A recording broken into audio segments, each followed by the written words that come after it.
If you own a car, and you have family members or friends who do not own a car, you have probably been asked a time or two if someone can borrow your car.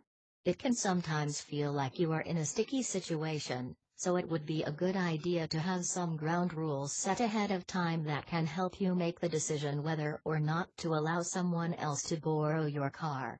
This way you can let the facts make the judgment call, and not have to feel like you are taking it personally.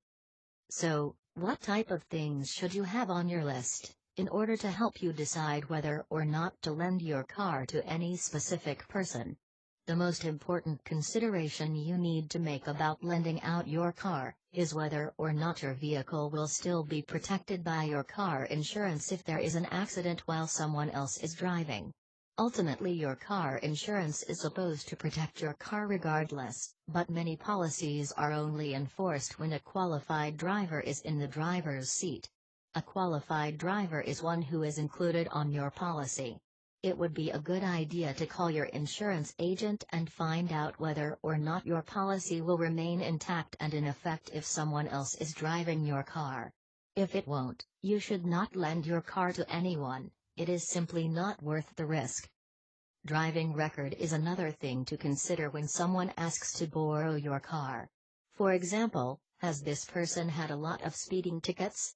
Have they been in an accident, or multiple accidents? Obviously, if someone is going to be driving your car, you want it to be as safe as possible. Even if your car insurance does cover guest drivers, an accident is never fun, and always a huge inconvenience, and there will be some expense involved. Choose those who have a great driving record and follow the speed laws to lend your vehicle to. It should go without saying that you should never lend your vehicle to someone who doesn't have a driver's license.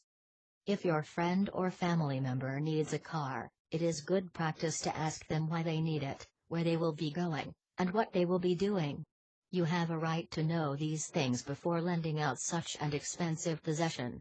The reason you want to know these things is not to be nosy, it is to protect yourself and your car. If the person is planning to go to a party where there is likely to be a lot of alcohol, it would probably be a good idea not to hand over the keys to your car.